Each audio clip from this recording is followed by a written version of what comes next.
It's Dynamite After Dark. I have a great show for you today. Hit the music.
Well, good evening, everybody out there in YouTube land, and welcome to your September 27th, 2023 edition of Dynamite After Dark. You make it sound like so scary. I want it to be scary because it's after dark. Yeah. And anything that's after dark is supposed to be terrifying. Terrifying or erotic. We can it's either terrifying or not appropriate for YouTube. It's you guys know who I am. I am the effing expert, Mr. Isaacs. And I am, of course, the patron saint of all of professional wrestling. I am that gingered up, bubbly son of a bitch.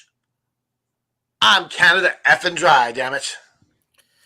And good right evening, now, everybody. We're at trios. Yeah. We're at trios at the moment. We may be joined by the fourth member here very soon, but go ahead and introduce yourself, fine sir. Good evening, everybody. I'm the effing Golden Graham, and how are we doing tonight, gentlemen? Ooh-wee. I tell you what, I had to take an extra caffeine pill. I had to take a brain stimulant.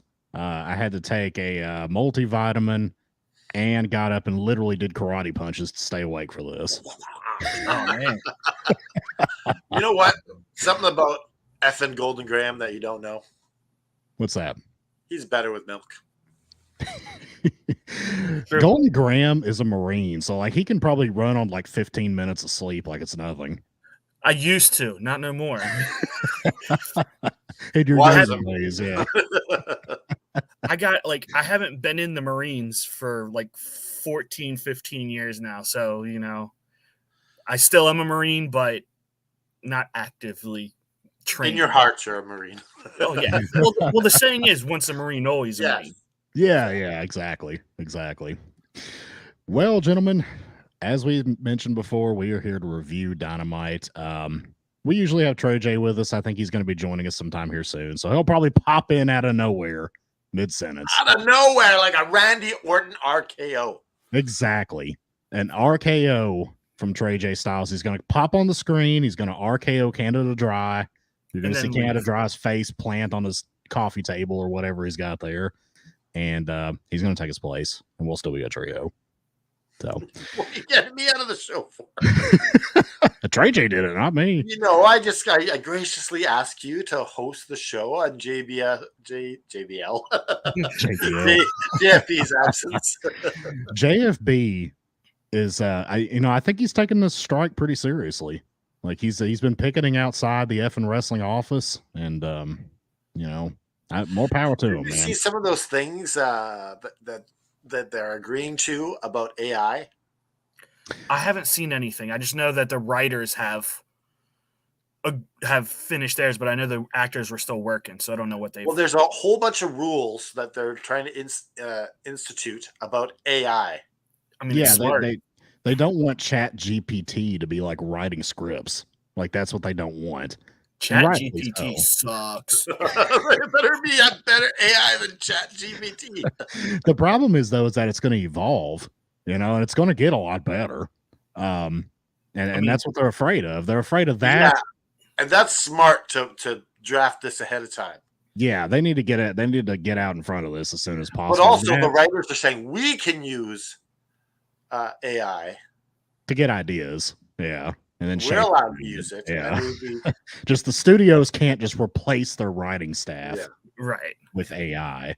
And I know the streaming rights is a big deal too. Like apparently the writers are not getting fair compensation for residuals on Netflix views and Hulu and all that kind of stuff. So more power to them. I stand in solidarity with them. So and, looks and like we have Dave somebody's feeling good Pemberton about the here. Dolphins. Yes, Dave Pemberton 70 is very points. upset about the Miami Dolphins. They scored 70 points this past weekend, pal. Let's And, hope they don't. They didn't score all their points for the season in that one game. Oh Hopefully they God, got let's hope more. not. But they look fantastic though. Yeah. Tua is on top of his game. Looks like a completely new man. Which is Excellent shocking team. after the events of last year. You think maybe Yes. they'll cart Dan Marino out there to take over as quarterback at some point? I tell you, Dan Marino to me in football is like Bret Hart in wrestling. Like I love the guy. Like he's the best passing quarterback of all time. Don't fight me. Don't at me. It's just it's real. But he didn't win a championship though, did he? No. He did not win a championship. No. He was throwing for 5,000 yards before it was even thought of in the NFL. If he played today, He came would out and go said down. he'd probably throw for 6,000 to 7,000 Yeah. yards. He would. And- He would be the greatest quarterback of all time if he played today. with And the he kind of played at the same receivers that Tua time has. as Joe Montana. Yep. Yeah. And so Joe It was- Montana kind of got more glory because he won the Super Bowls. He Him did. and Elway. I mean, as much as I hate to admit it, I mean, they're pretty interchangeable at 1 and 2, but the number 1 and number 2 is Peyton Manning and Tom Brady. I mean, let's just be real. All right, we got a wrestling show. Enough of these rabbit trail side quests. We do that a lot on Saturday nights, right? Nothing wrong with a little bit of side quest, right? Exactly. Well, let's go ahead and start talking about match number 1, gentlemen. We had Ray Phoenix versus Jeff Jarrett for the International Championship. Jeff Jarrett being the number 1 contender for this belt. No, not a number 1 contender. It was an open challenge that he Oh, is it another open challenge? I must have missed that part. It literally came out like 10 minutes before the show started. Okay. Like No wonder why I AEW missed put it out on Facebook. An open But why challenge. why not just advertise it's an open challenge? Why do they I have to agree with tell you. us who it is? Yeah, exactly. Build some Like, anticipation. wouldn't it be a here. more like interesting if we had Ray Phoenix standing in the middle of the ring? He's like, "Who's coming out? Who's coming out?" And all of a sudden, you choke on this, slap nuts. Ray Phoenix, the baby face, does a totally heel move and dives on everybody before they even get to the ring. That's kind of strange. And I see we've got the number 4 man right here. Hi. How's it going, Trey J? You doing all right, Not great, brother? man. Not great. Pissed Not off, great. man. Mm, He's aggrieved. I'm very aggrieved. the aggrieved done wrong. party. Mm. Well, I got this guy Vince McMahon trying to breathe down my neck about receipts and stuff. It's crazy. Party. Does that mean you're partying about this? No. It's a party to a lawsuit, sir. Oh, well, to catch you up a little bit, Trey J, we spent a lot of time talking about football, and we're just now on match number 1, literally the beginning of match number 1. I see you got that Dolphins hat on, so a 50-point win, 70. Yeah, they got 70 points total, 50-point victory. Yeah. 50-point victory. That's what I'm saying. Like, Very I happy. miss the Dolphins logo with the little other dolphin on the helmet. Oh, yeah. The I old just school like the logo fact that was they the best. didn't kick the field goal, and that would have gave them the record for probably forever. Oh, yeah. But it was a classy move not to do it. Yeah. All right. Canada Dry has already fussed at me for talking about football incessantly. So Phoenix dove on all the heels coming to the ring. Not really much of a babyface move, but, Especially because that's the move that, gave Moxley the concussion, right? Yep. yeah, it is. Probably, yes.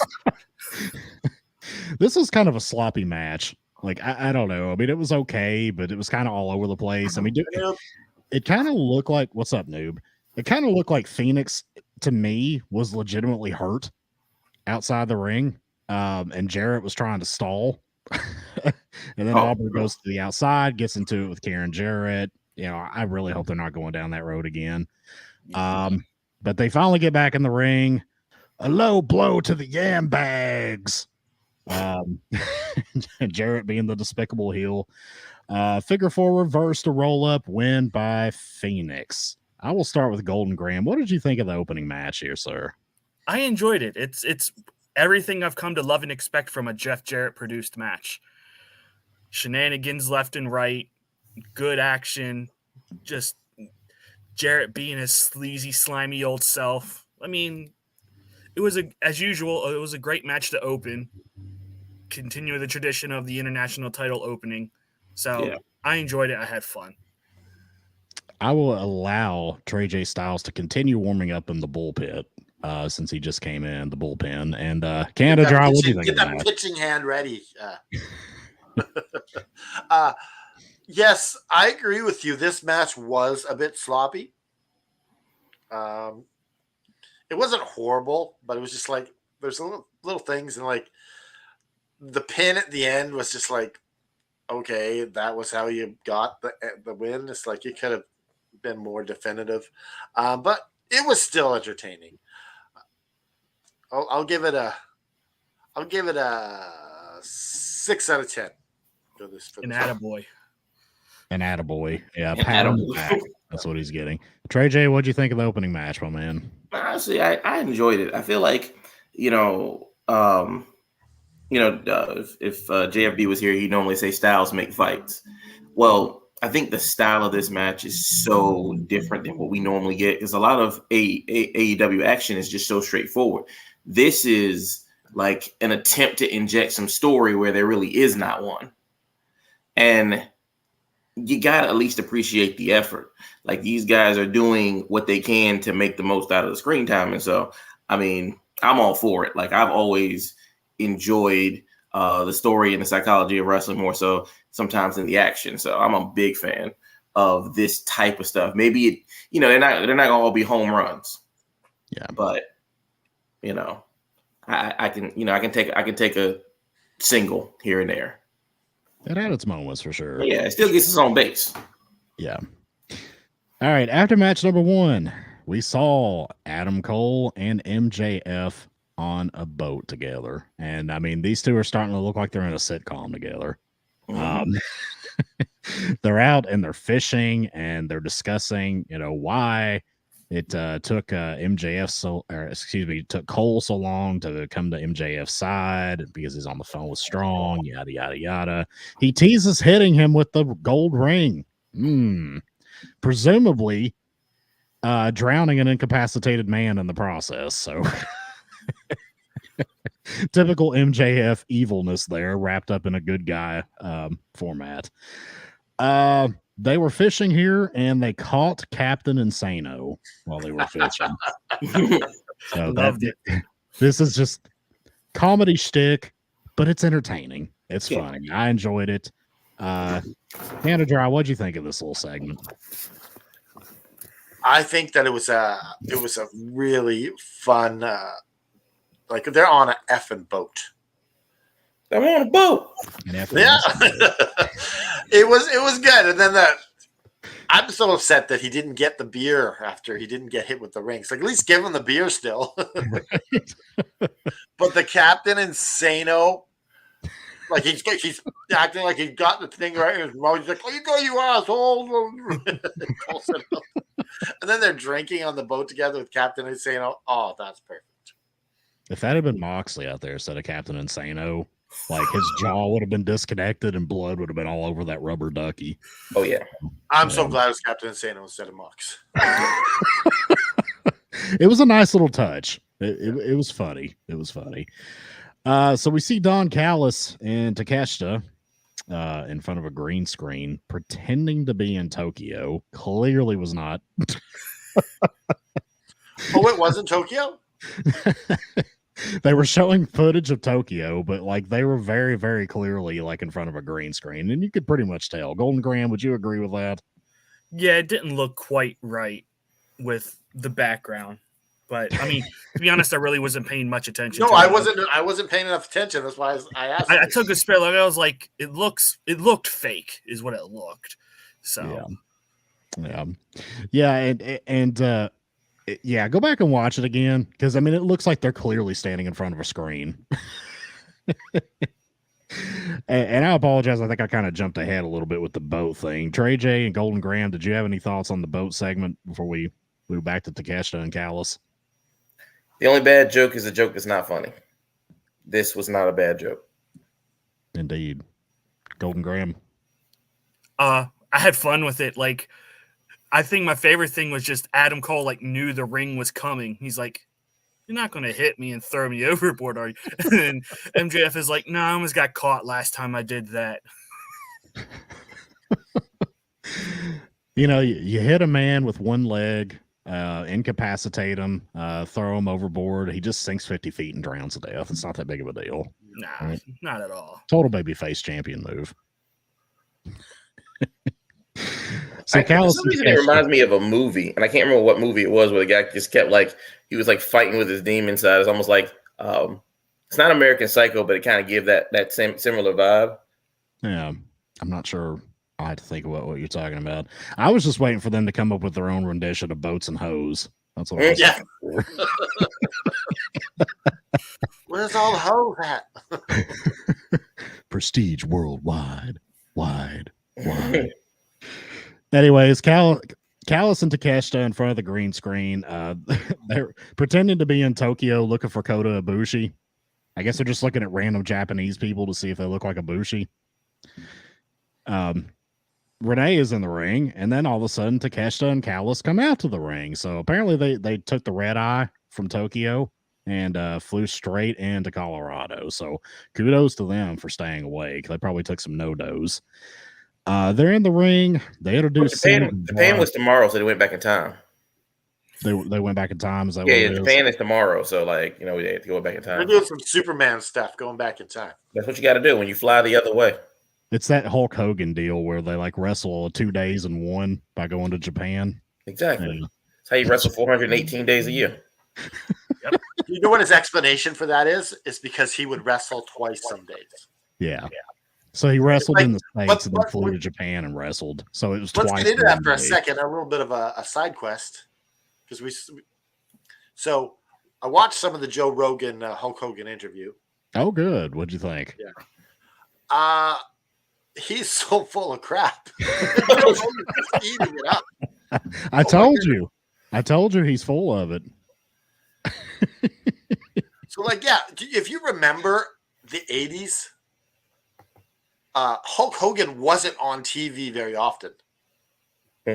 No. Mm-mm. So how the hell is he pulling off these 400 matches in a year? Because he's Superman, brother. He's like, these were not televised matches, brother. The y'all problem is that y'all are still under this false belief that Hulk Hogan is one person. There are literally 17 Hulk Hogans. Who was the guy that WCW had? What was it? Larry Hogan or something like that. What was the guy's name? Horace Hogan. Horace. His nephew. Yeah, No. I'm not talking about Horace Hogan. I'm talking about a jobber they had in the early 90s. Before Hogan was with. Yeah. No. Oh, Yeah. I'll have to look him up. I'll send it to you guys. Yeah, in was the his last chat. name Hogan? What's that? Was his last name Hogan? Yes. His last name was Hogan. He was he looked like Dwayne Gill as Hulk Hogan. Like, that's what he looked like. I'm thinking his name was Larry Hogan. But yeah, he was a jobber in WCW in the early 90s. Randy Hogan? Yeah, Randy. there it Yes. is. Is that Randy his Hogan. name? Randy Yeah. Hogan. I don't know if you can see him. Yes, that is him. Randy Hogan. He literally It looks is like totally a Dwayne Gill. Gilbert Hulk Hogan. Yeah, he looks like a mixture of Dwayne Gill and Hulk Hogan. Yeah. Like, that's pretty cool. Anyways, getting back on point here. Let's see, where'd we leave off? Oh yeah, they call out Sammy Guevara. Massive heel heat here. I think they should just align every heel with Don Callis, because it gets a very, very good heel reaction. And he comes out. I kind of got a little sidetracked here by my children, so I don't even know what Sammy Guevara said. Nothing but important. the next Never thing that I does. saw was them showing up to a gym and beating up Kota Ibushi. That was the next thing that I saw. So I thought that was a pretty nice touch. I wanted to see what you guys think about this. Trey J, what do you think about this segment? I legit hate the way that Sammy Guevara chews gum when he comes to the ring. Like for real, like it's literally Bobby Fish level hate for this. You're no Kurt Hennig, pal. Yeah. I just, and the way he comes out with it is just like, but I don't know. Is that part of that the teacher in you? Probably. Yeah, do not chew gum in class. Quit chewing gum in class, damn it. Like nowadays, I gotta tell kids not to chew tobacco in class. It's crazy. You're talking world about is Kentucky, okay? Like the fact that they hit Kota Ibushi with a kettlebell is hilarious. Like, what is with AEW going into people's houses and beating them up in their own houses? You know what? I like that. It adds some realism. I do too. I think it's just like every major feud seems to have that. I still remember Triple H throwing Randy Orton through his living room window. Yeah, that was unforgivable because Randy Orton had people there and they just stood there. Like if you ever stood there while somebody came into my house and threw me through my own window, don't ever visit me again. A little help. Golden Graham, what'd you think of this segment? This was the worst thing on the show. I absolutely hated it. And that's shocking because I usually love Don Callis, but this didn't do anything. It didn't really advance anything. And good Lord, Sammy Guevara sucks on the mic. Very much so. God awful. I'm sitting here thinking he's sitting there saying like, oh, Jericho's the reason why I suck. I'm like, dude, you left him. You went crawling back to him after you got out of the inner circle. Yeah. Don't blame revisionist history. yourself. Yeah. Sammy Guevara was the third worst person on the mic in that segment.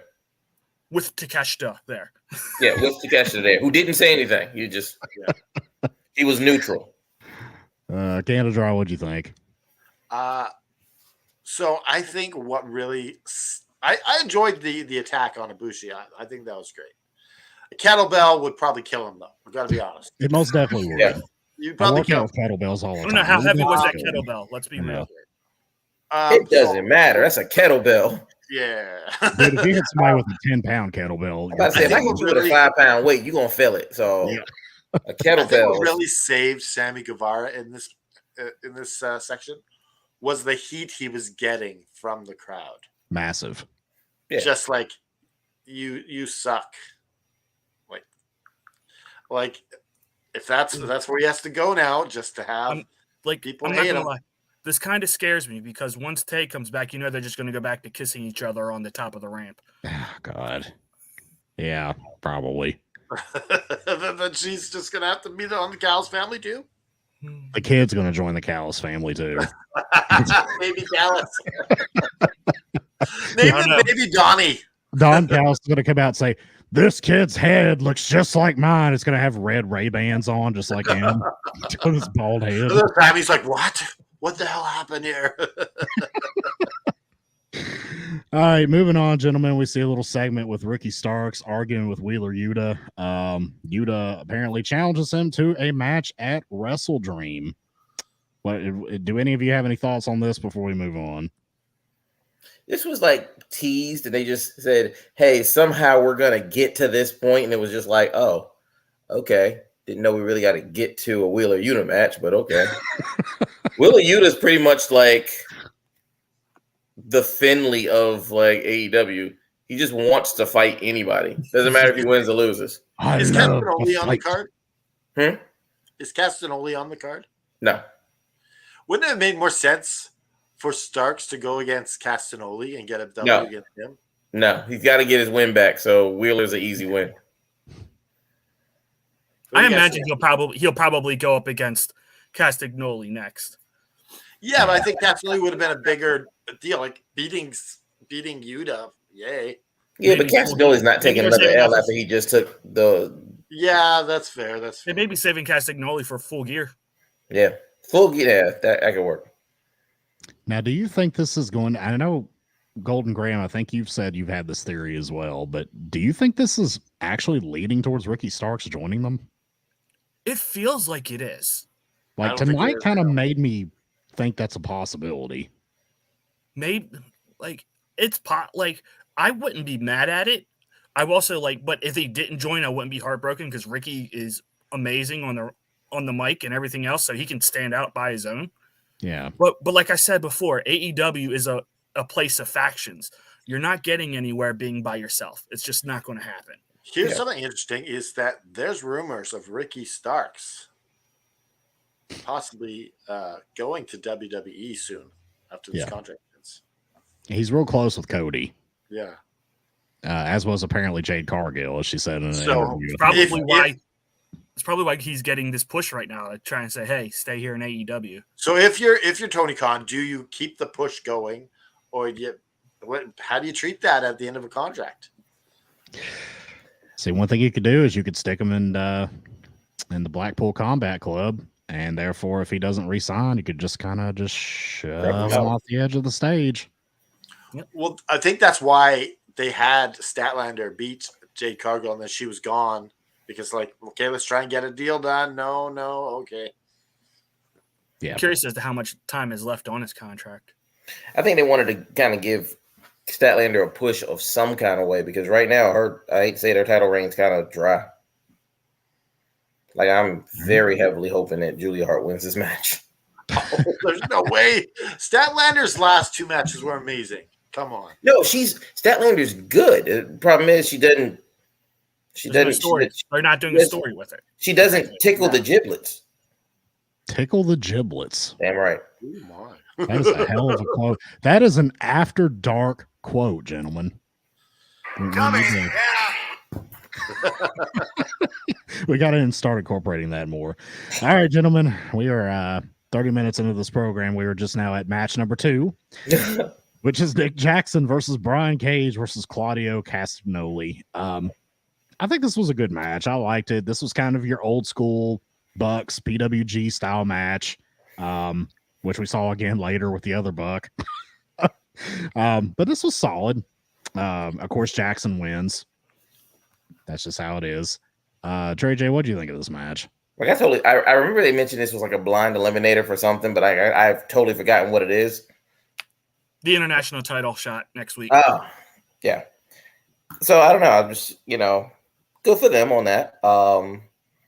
This match had such a weird ending, though, and it was it was clever, but I think that they attempted to do something and it didn't quite make it. I think he was supposed to springboard, do the Hurricane Rana, kick him out, but then land on Brian Cage, and it didn't happen exactly.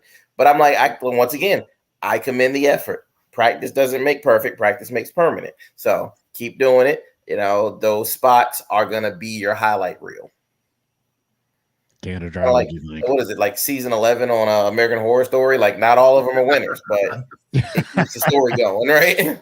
Absolutely. American Horror Story is it'll be really good, and then the next season will be kind of shit, and then the next season will be really good, and it's just kind of like a cycle. Yeah, we'll get 2 good seasons in a row, but stringing that third one together is just y'all went too far out there. Canada, what do you think of this match? I really enjoyed this match. Brian Cage really showcased himself well. It's nice seeing which Buck was it? Matt? This was Nick. It was Nick. Yeah. Matt was in the other match. See Nick in a singles match. And then what's the other guy's name? Claudio. Yeah. They said, what's the other guy's name? And you said he was a draw literally minutes ago. Yeah. And then Claudio. Yeah. I think that I enjoyed Nick and Cage's antics in this a little bit more. Claudio, but yeah, it was a good match. I'm going to give this match 7 out of 10. I love how Canada Dry is rating each individual match as we go. I like that.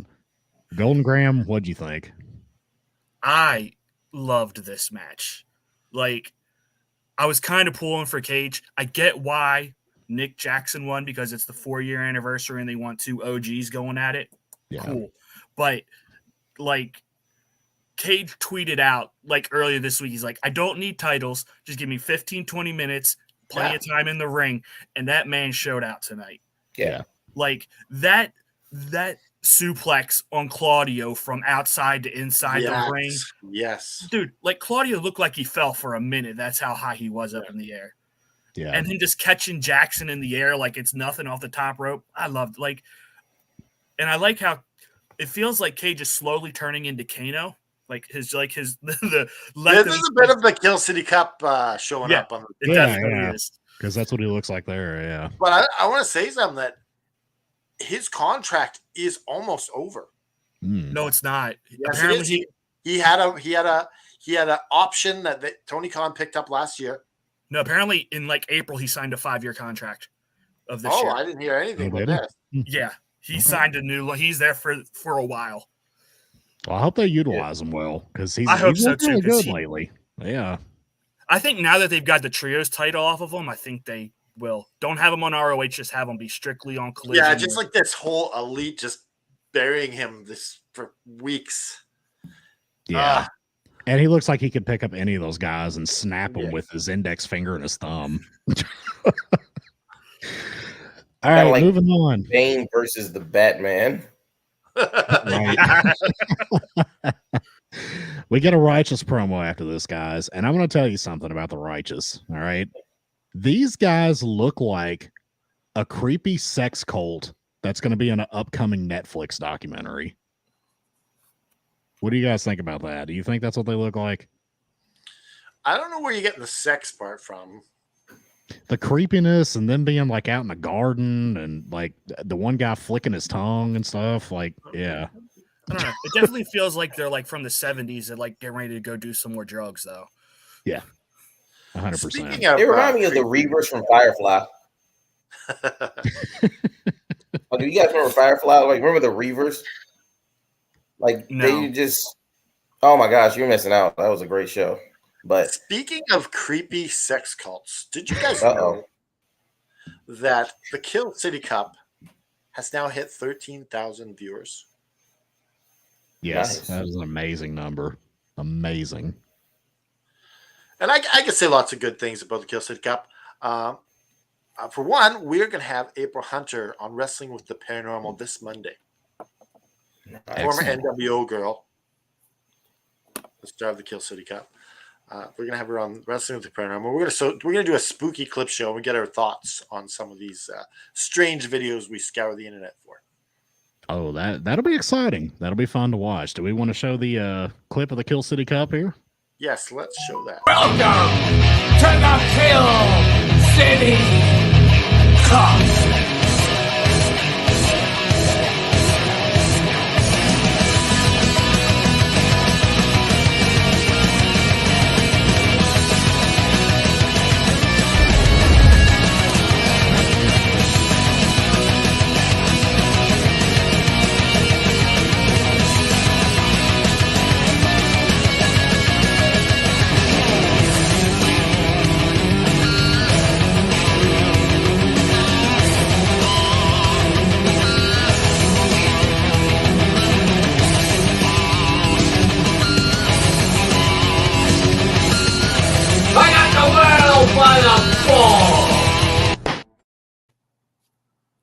I got the world by the balls, or as Taz would say, I'm glad you said bags. Well, I'll say the yam bags then. How about that? All right. All right, moving on, gentlemen. We have got MJF and Cole coming out to the ring at this point. This was a very long segment, but it got increasingly better as it went along. We start out with Cole talking about being very badly injured. It ends up MJF's going to have to defend the Ring of Honor tag titles in a handicap match. Roderick Strong comes out in a wheelchair. I honestly couldn't even tell you what he said. I don't remember. And Bullet Club Gold comes out. Jay White comes out and confronts the AEW World Champion. Now, this is very exciting to me because I've been wanting to see Jay White in this position. So I'm pretty excited about this.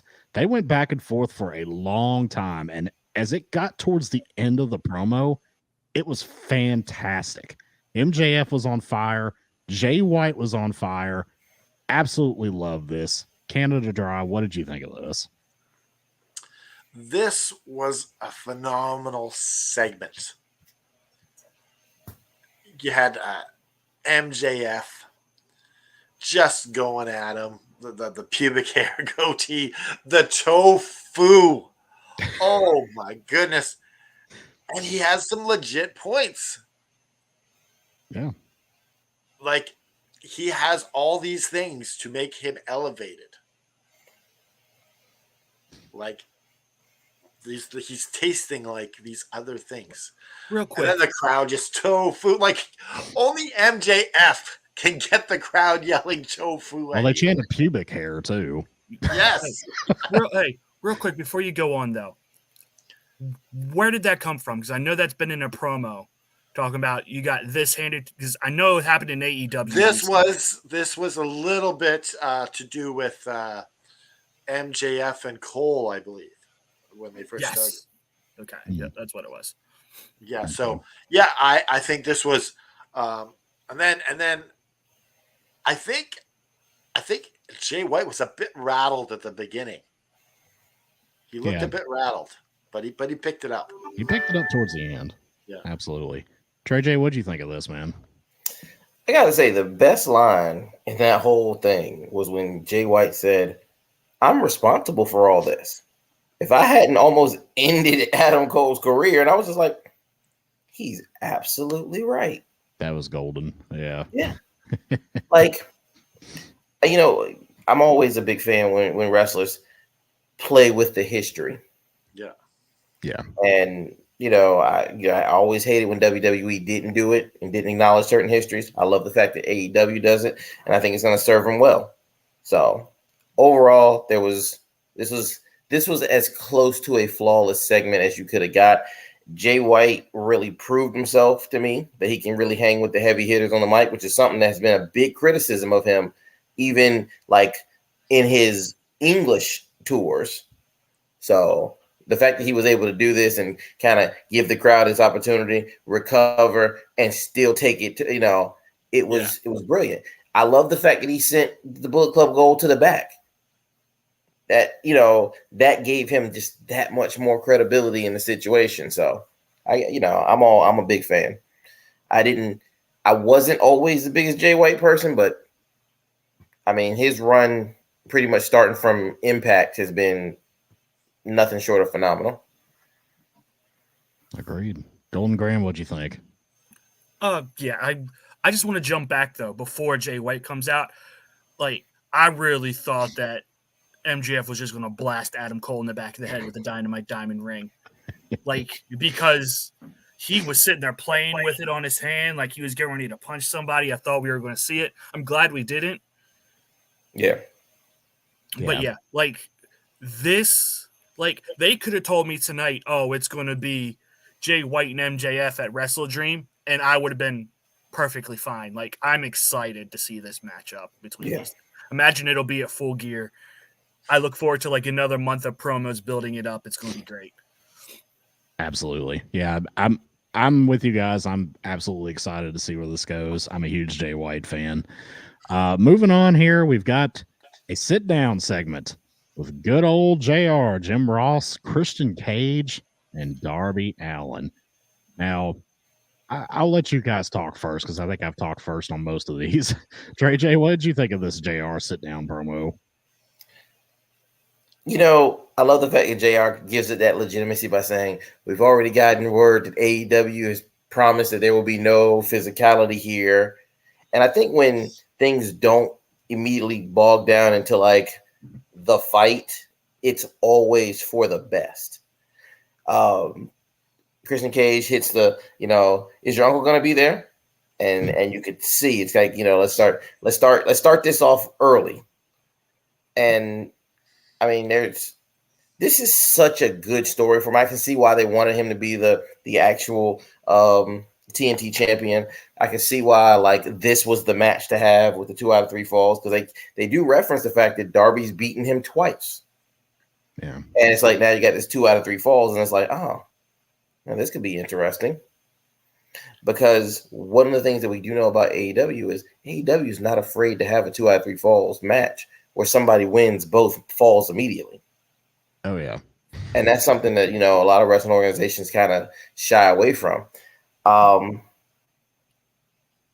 there were like some really subtle hints when he kept telling them, yeah, bring everybody. Like, and he says, hey, why don't you leave Luchasaurus at home? And I'm like, cool. Be crazy if he brought like some friend by the name of Adam with him. That's all AEW needs is another Adam. Saying. Yeah, I assume they would have to call him Adam Copeland, right? Unless they give him some other name. It's the return of Sexton Hardcastle. Don't say that. Hardcastle. There you go. He was Sexton Hardcastle. Canada F and dry. What'd you think, buddy? This left me a little perplexed. Like, it's Darby's hometown. How do you have Cage go over in Darby's hometown?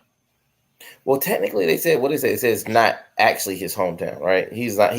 Swerve is the one from Seattle. He's from like outside of it. So. Yeah, but it still counts. Like if you're from the outskirts of Seattle. Yeah. Like John Cena. He's from West Newbury, Newbury. West Newbury, Massachusetts. But like the Boston people love him. Yeah, like mostly because nobody knew what West Newbury was until John Cena. It's like how the Patriots play at Foxborough. Yeah. Where? Golden Graham, what'd you think of this? I really liked it. It was a nice change of pace for the show. I think my favorite thing is JR looking at Chris. He's like, I'm going to ask you a question that's going to piss you off. Like, he's just so blunt and forward with it. Like, yeah. It brings something different to the show, and I appreciate that. But who's winning? Christian. It's got to be Christian. Yeah. Like, I love Darby, but Darby doesn't need to be a 4-time champion for a belt that's always hot potato. Yes. And I still like. Yeah. And he's going to go on a mountain trip, right? Yeah, like in October, he's going to Switzerland to train. Yeah. I don't see them putting. There's no way they're putting. He's gonna put the TNT title at the top of the mountain. I'm gonna put the TNT belt at the top of Mount Everest, and I'm not coming down till I get it. I like this promo a lot. I love the Jim Ross sit downs. I think that's a very good use of him. Yes. He's just always been very good at this, kind of being the moderator between two parties in a recorded segment like this. I enjoyed it. It was a very intense promo. Darby starting to yell and putting water on. You think I'm hiding and rubbing his face paint off. It was pretty intense, and I really enjoyed it for what it was. I thought it was entertaining. I do think Christian goes over. I would like JR to kind of play the old man role and be like, would you like a butterscotch? What the hell are you doing, son? Makeup took forever on that shit. Here's the only question I have, though. Let's say he does show up, Edge, that being. I don't see him being a heel. I don't either. I don't know how they're going to pull that off. You don't see Edge being a heel. No. I don't think He's so. loved by everybody. You don't see Edge. No, he can be, but not when he first comes into this company. I don't see it. Yeah, but why not? Because he's gonna get a humongous pop when he shows up. That to me is what makes the heel turn better, because he's gonna get the huge pop. Like, I don't need you people. You might be right. You might be right. You can even look like he's gonna save Darby, and then that they do things like that. I could see that. Yeah. I can see that logically happening, but either way, do you think we see him at Wrestle Dream, guys? Like, yes. Do we all think that? I think it's very possible. There's somebody else who I'm almost convinced is going to be there just because of all the technical glitches that we saw. Oh, yes. We got to talk about that. I was going to make some wisecracks about that. Trey J, who do you think showing up? What were the technical glitches? I did not pick up on these things. There were so many technical, these you can't sound like the screens, the things were messing up, but it was happening so randomly and things of that nature. It was just the I audio. wonder if it's an American because I didn't really see anything like it's that. a TBS. It was a TBS issue. Yeah. Yeah, I don't So think like it the was a audio legit. was getting robotic, and it started legit. sounding like Max Headroom was going to show up on the screen. It Exactly. sounded Yeah, I like think Mr. this was a Isaacs had TBS taken thing the because I didn't see technology from anything. TBS to start. Yeah. Yeah. But I'm hoping that like it's because that is something that Sammy Callahan would definitely do, Hmm. and we know that his contract is up pretty soon. So Canada, if you could show in the chat, Noob actually just pointed that out at the exact same time Trey J started saying it, Sammy Callahan. So, because he did that in NXT, right? He was like kind of the hacker type gimmick, and he was like making promos fuzzy and messing up the audio and everything. and he does that in Impact. That was Ali who was doing that. Yeah, Ali did it for a little while too. Yeah, he did that on SmackDown. Yeah, he did it on SmackDown before he was then repackaged into that horrible group. So none of the release guys from WWE will be part of this. Well, you know that because they got 90 days. Because they've got their 90-day non-compete clause. Right. Elias, is he 90-day or was his contract ended? No, I'm pretty sure Elias was released. Yeah. I believe they said I don't know released. because like 2 weeks before he was part of the mass releases. It was a couple days before. Or either way, it was like he had already left the company. So I don't know. Yeah, that was the weird thing. I mean, Dolph Ziggler could reasonably appear simply because, unlike some of the other releases, he doesn't need the downside guarantee money. So he could just be like, I'm not like, that's all you got to do to get rid of a non-complete is just not take the money. Well, apparently Dolph was on like a pay per appearance deal with WWE. Yeah. I'd heard that too. So I don't know. Maybe he shows up. I don't know. I kind of think he'll just retire. But I don't know. Maybe he'll show up. I think he might come to AEW. I think he's going to try to get his brother over first before he retires. Like, imagine you got the Dolph brother, or not the Dolph, the Dolph brothers. What the hell? The Nemeth what the hell brothers. are their names? Nemeth Bros. Nemeth. The Dolph Bros. The Dolph Bros. Like from now on, no matter what it's really called, it's the Dolph Bros. Yes, then the Dolph Bros. Like Yeah, and then you would have the Hardys. You would have Edge and Christian. Like, oh my goodness, these would be some good tag teams. Yeah. Absolutely. I mean, I'm all for it. I'd like to see him come to AEW. I'm not sure it's going to happen, but I'd love to see it. Match number 3, Orange Cassidy versus Austin Gunn versus Matt Jackson versus Penta Azero Mero. And this was another really good kind of PWG style match, kind of like the last one. A little gratuitous on the Canadian Destroyers for my liking. Yeah. But that's PWG for you. That is PWG to a T, man. I mean, when I say it's PWG style, you could pluck any match from like 2011 from a PWG DVD, and they're doing these exact same spots. So, and 3 of the 4 guys were probably in that match. Yes, yeah, absolutely. Orange Cassidy ends up with the win. I thought this was a pretty good match. I liked it for what it was. Like I said, I got a little gratuitous with the spots. I'm kind of over that style. I've seen it so many times over the years. But Golden Graham, what'd you think of this match? I had fun. It was a car crash of a match. It was fun, nonstop action. Everyone got their stuff in. Surprised that Orange Cassidy won, but not mad about it. So, yeah. Canada effing dry. What did you think of this match?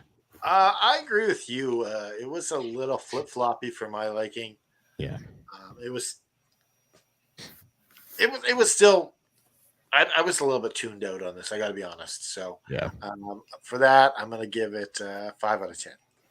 You got to bump it up because Jackson didn't win. Okay, 6 out of 10.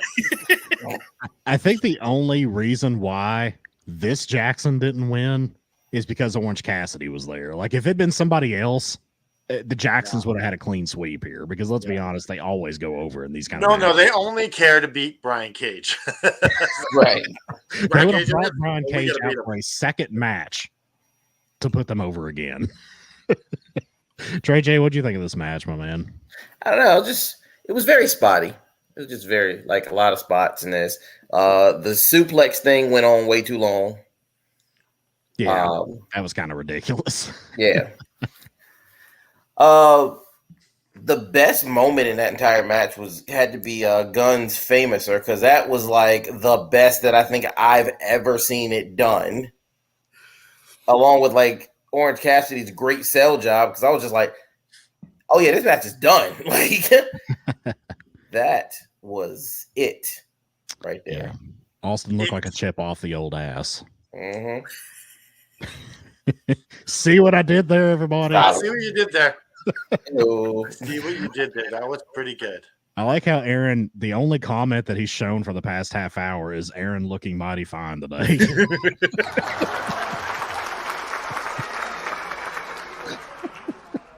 Who is Aaron? Aaron. Aaron. They've always spelled Aaron's name with 2 R's instead of 2 A's. Yeah. Match number 4, we had Willow Nightingale sporting a wrap around her head and a black eye against Julia Hart with Brody King. I kind of got sidetracked during this match, so I'm going to keep my comments kind of minimal here. But Julia Hart ends up winning, putting a submission on afterwards, like she has been doing the past week or two. Statlander comes out for the save. Hart hides behind King. Trey J, what did you think of this match? I love what they're doing with Julia Hart. Willow had a really good run, but Willow is the person that you beat before you go against the big boss. Yeah. And I love it for that. I love her for that because that's work. It's what she does is necessary in wrestling. And Julia Hart needs that big win. I mean, they talk about her streak and everything, but Julia Hart needs the big win before she goes against Chris Statlander because Chris Statlander is the last person to actually beat her. And if she's been looking way too dominant over like low-level talent. So Willow Nightingale fits a good bill here. Canada F and draw. I was actually really entertained by this match. I think Julia Hart has improved leaps and bounds since she's been with the House of Black. Yeah. Yes. I had another brain fart there. It came Being from around those 3 performers, it's kind of hard not to improve. Yeah. Yeah. So, yeah, I really like that little bit at the end where Statlander comes in the ring and she runs out and hides behind Brody King. Like, what you gonna do? I got Brody King here. Come on. Classic. I would hide behind him too. I liked it. It's almost like she's Dominic Mysterio and he's Rhea Ripley. Yeah. Just in reverse. Golden Graham, what'd you think? First off, I'm kind of sad. Like the Miss seems to have taken something away from Willow. She wasn't nowhere near her happy-go-lucky, jubilant self. I hope that's just for this. I hope it's not a permanent thing. Oh, she was dark and. Well, yeah, I remember Sky Blue got the miss too. I know. Mm-hmm. But yeah, I was really impressed with Julia Hart tonight. Like she's improved a lot, and I'm glad. And I know it sucks that Jade left, but Jade leaving definitely leaves a hole that's going to force other people to step up. Yeah. And you can really see that with the women's division. They've got some really good young women. Her and Sky Blue. Like I think they're very young and they've got a lot of development ahead of them. And I'm excited to see what they can do with it. Yeah. At some point in time, they do have to trust them with the ball. Yeah. And when they do, I think they're going to be very pleasantly surprised.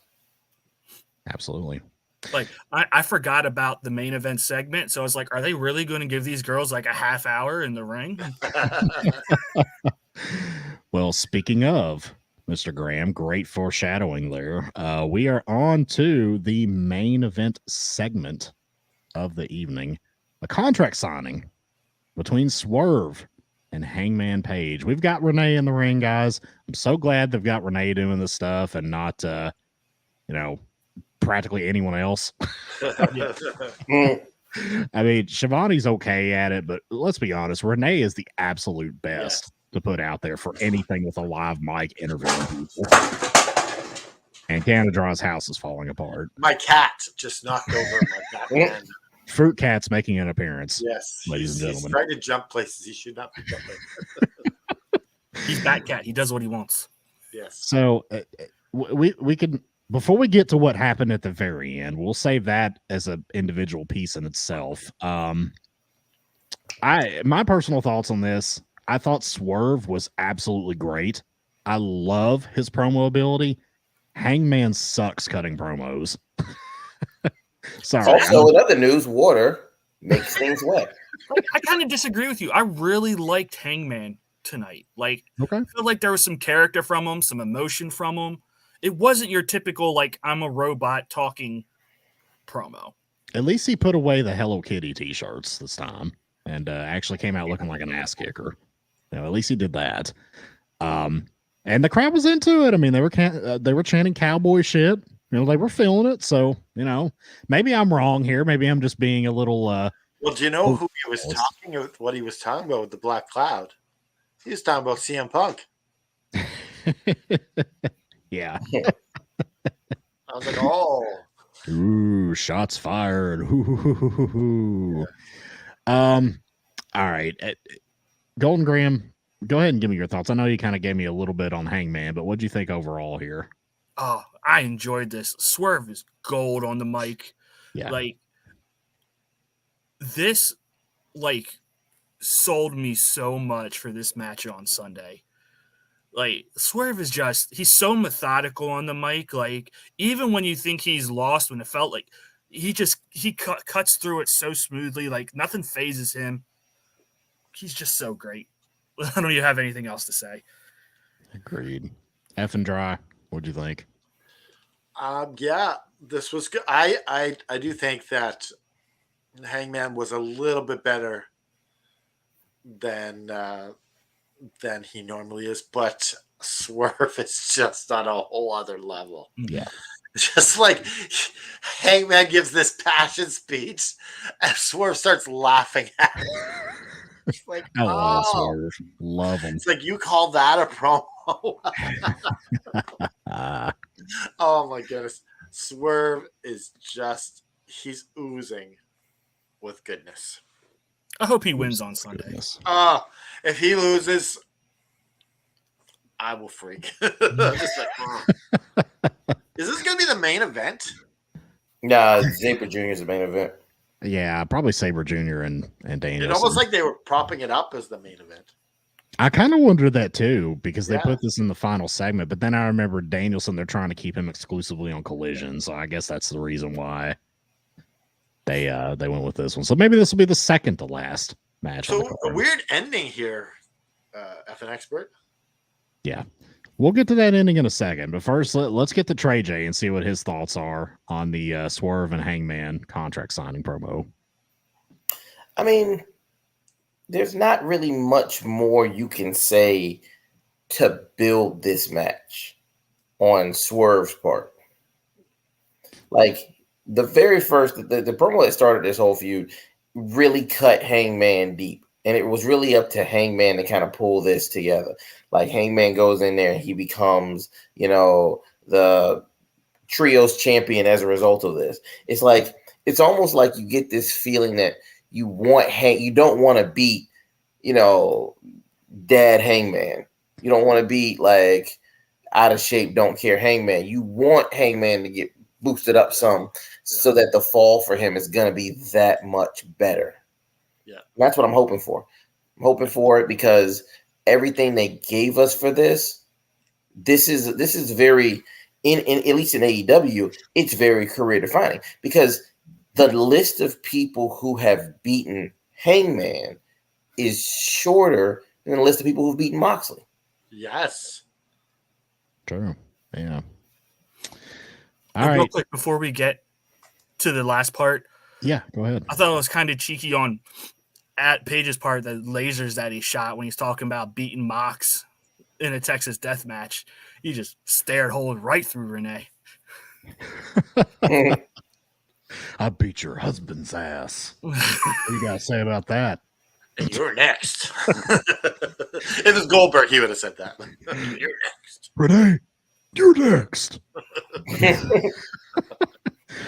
All right, so let's get to this final little bonus segment here. This really caught me off guard and took me by surprise. I'm assuming it probably did you guys as well. Right after this was over, we kind of cut to the back, and we see some masked men beating up on Jay White backstage. We don't know where the rest of Bullet Club Gold was, and we see one of the guys wearing the devil mask that has been donned by MJF. and then you see the screen kind of like get fuzzy and then cut to black. So this was shocking. Like I don't know what to make of this. I obviously don't think it's MJF. I think it's somebody else. And why are they so like darkened up and not revealing who they are? So this is what I want to do here with this segment. Give me your thoughts on the segment and tell me if you have any idea or inkling as to who you think this is. Trey J, I will start with you. Roddy in the Kingdom. Okay. Hands down. It makes the most sense. It frames MJF as this person that Adam can't trust. It, you know, like, oh, he's going back to his old ways and this, that, and the other. Was there enough people to do that? Huh? Was there enough people for? Like, I mean, do the numbers add up? Right? Do you remember how many people were in the Kingdom, though? Like, there were like 6 people in the original Kingdom. So it's not like it's that far of a stretch. Yeah. Because, so they could have more people they recruited for this. Yeah, definitely. I mean, they could always bring, I mean, heck, one of them could have been Maria. What if one of them was Adam Cole and this whole thing is a ruse? He's really not getting surgery. Just saying. Interesting. I mean, Graham, what do you think? It's tough to really get surgery on an ankle. I'm gonna be honest. I didn't see this last part. I must have stepped away to get ready for this podcast. But yeah, like it makes the most sense for it to be the Kingdom. I can't really think of who else it would be. Well, here's the thing. It makes sense why you say you missed it. Because they literally showed the AEW logo on the screen and everything with Hangman and Swerve still in the ring. So, like, it just barely caught my attention. I almost walked away from it. So, I almost completely missed this as well. So, that makes total sense. Do you have any thought on who this might be? Canada Dry, you got anything? I have no clue. Yeah, Canada Dry, let's go. Other than the Kingdom, the only people I could really think would be the New Japan Bullet Club. But I don't know why they would want to frame Tamatonga, maybe? Yeah, I don't know why they would want to frame MJF, though. Well, I guess you could build an angle where the Bullet Club in Japan takes issue with Bullet Club Gold kind of copying their style and their image. I mean, and if there's any, I don't think there is, to be clear, but if there's any truth to the rumors that are floating around that Tony Khan might be purchasing New Japan, I think that would make total sense. I don't see that happening. I don't either. I think that's a long shot. Well, of course he would deny it. He's not going to admit it. Okay, really quickly, let's do our FTW advertising here for Fight the World Wrestling School. If you want to be a professional wrestler, you can go down to Florida and get trained by Natalia Markova and Brian Idol. And I could yammer on about it. It's $250 a month, but it's better just to show you. Determination, perseverance. These are the qualities that make a champion. Do you have what it takes to be the next wrestling superstar? Are you ready to turn your dreams into a reality? At Fight the World Wrestling's World Wrestling Academy, we can help you become the champion you were meant to be. Our world travel trainers, Brian Idol and Natalia Markova, are well-known industry professionals with years of experience in the world of wrestling. From the basics to advanced techniques, they are dedicated to help give you the tools that you need to succeed in the ring. Our training program is tailored to challenge you, push you to your limits, and help you discover your full potential. Come join our diverse group of talent. Join us at Fight the World Wrestling's World Wrestling Academy and make your dream a reality. Visit our website or contact us to learn more and start your journey to the top today. Excellent. And they have a news article printed about them in the Tampa Bay Times or something like that. They're making waves. If you're living in the Florida area and you want to train to be a professional wrestler, I think $250, I think it's a steal. I think you should give it a serious look. for sure. Oh yeah, a Even lot of if you schools don't- ask for a lot more money. Even if you don't want to do that, go support their shows. Buy a Yeah. ticket. Go watch the shows they put on. Yeah, absolutely. And like we said, they're friends of the channel. So everybody here who's a subscriber needs to rally around them, show some effing wrestling support, and that's what we do here. We lift each other up and help each other out. So let's go ahead and move on to the very final part of the show. You guys know what it is if you've watched After Dark before. We're going to give our rating, our bell rating for the overall of the show, match of the night, and segment of the night.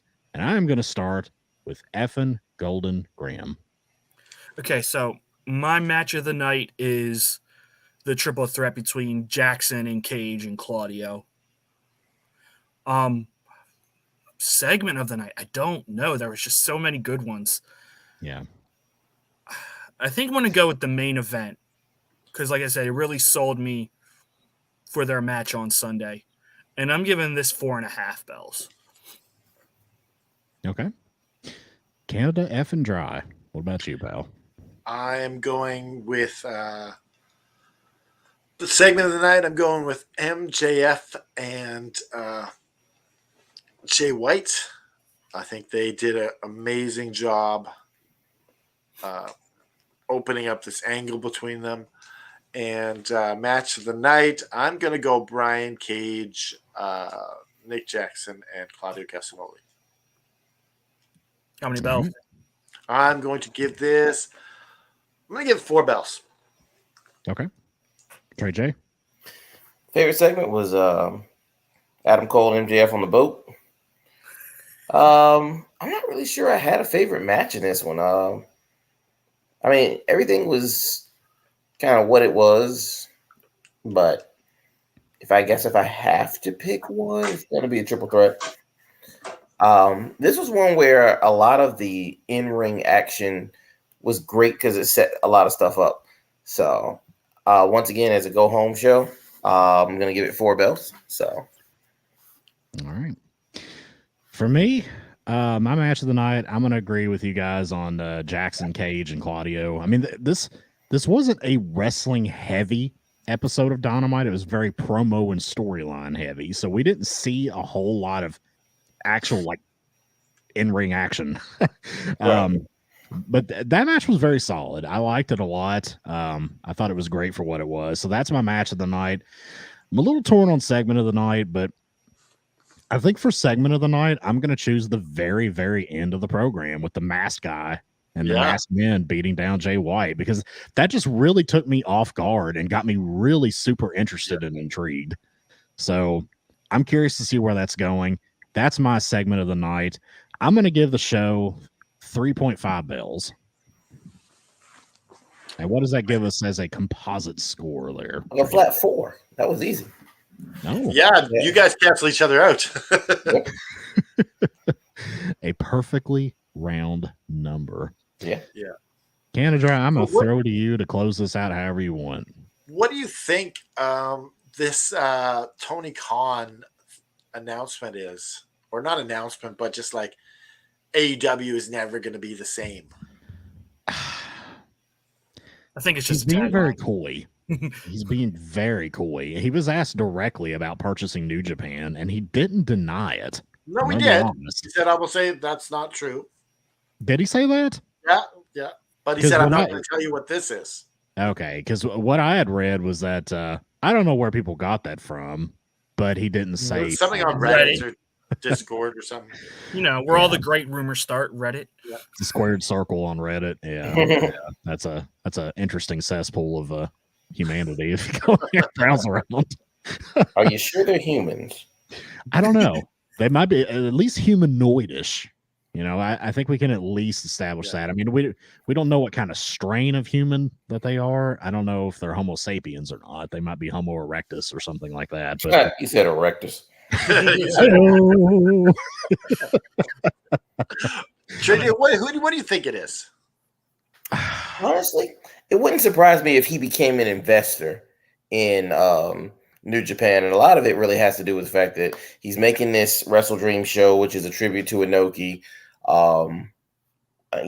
Honestly, he's got to be talking about the streaming deal, and or at least Warner becoming like at least a part owner in AEW. That's a possibility. Taking over some of that. Yeah. I hope they don't. I don't want that. Yeah, I hope not either. I mean, but it's like you think about the fact that WWE just merged with UFC. That's kind of game changing. It would be smart to seek out strategic partnerships. Not to mention the fact that now Fox is without a wrestling show. Right. Yeah. So, like I said, that's the whole thing. The last time a major network was involved, it killed WCW. So yeah. It was the final nail. Sony Khan has controlling part, Yeah. And I agree with you. I mean, like what happened in WCW was definitely a tragedy, but it was a tragedy that should have been avoided because the people who were supposed to stick up for the brand didn't know how to sell wrestling. They were still trying to sell wrestling. Yeah.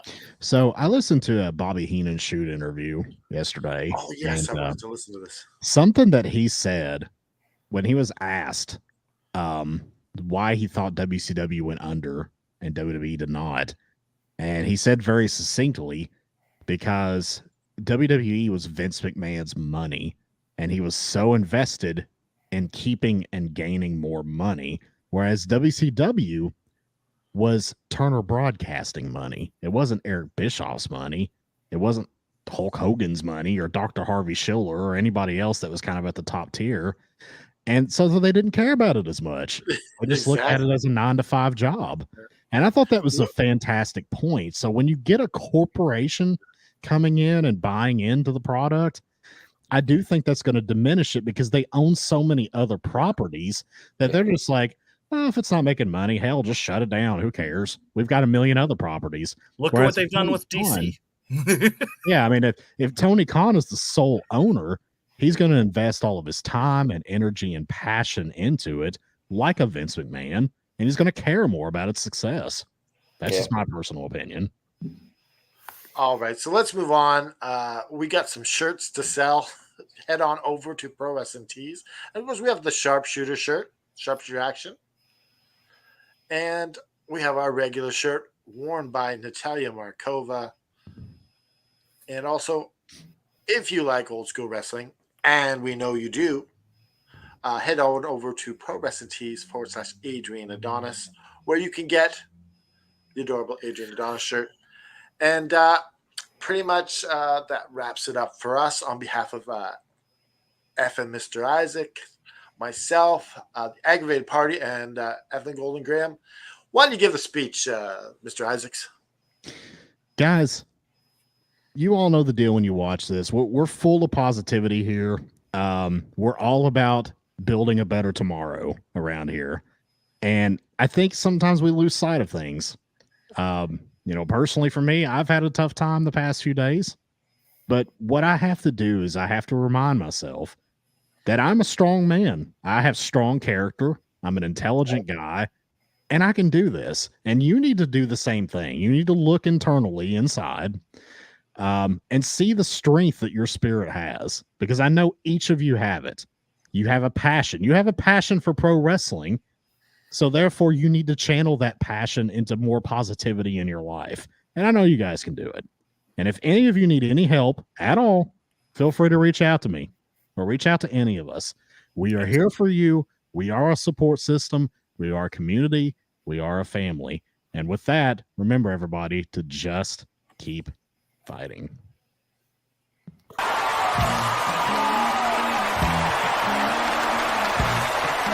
This has been an effing worldwide media production.